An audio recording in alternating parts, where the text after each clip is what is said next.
இது நம்ம டைலாக் ஈஸியா வந்துடும். நண்பா நண்பி ரைட்டு லெஃப்ட். தலைவரே அவளை எழுதிருந்தா அப்படியே படிப்பீங்க. ரைட் லெஃப்ட்னா அந்த பக்கம் பார்த்து பேசணும். அத கூட படிச்சு பேசுங்க. கொஞ்சம் யோசிங்க. பிராக்கெட்ல போட்டுருக்குதுல்ல, அறிவு இல்ல. அடுத்து படி. அடுத்து The lion is always lion. Lion death syrup. சிங்கம் போல ஸ்ட்ரென்த் எனக்கு. இங்க பாரு, பஞ்சிலாம் பேசலாம், தேவையில்லாம வெளில காப்பி அடிக்காதீங்க, புரியுதா? நீட்டு கை நீட்டு பிச்சிருவோம். ஒழுங்கா படி. கோபப்படாதீங்க. இது எம்ஜிஆர் கூட பழகிறதுக்கு எனக்கு வாய்ப்பு கிடைக்கல. ஆனா எங்க அண்ணன் விஜயகாந்த் கூட பழக வாய்ப்பு கிடைச்சிருக்கு. மிமிக்ரி பண்ணனும் அதுல போட்டுருக்காதுல. இல்ல எதுக்கு மிமிக்ரி எல்லாம் பண்றீங்க? அவர் வாய்ஸ்லயே பேசணும். உங்க அந்த வாய்ஸே உங்களுக்கு வரல, ஒரிஜினல் வாய்ஸ். இது எதுக்கு இன்னொரு வாய்ஸ்?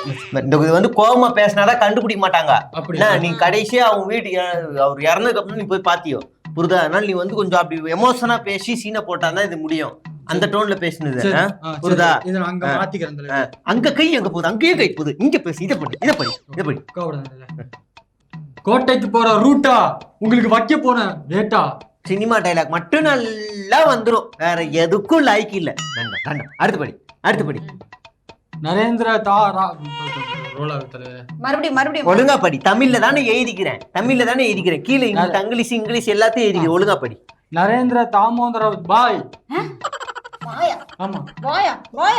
தலைவரேன்னு பாக்குறேன்னா போட்டுரும் மண்டையில.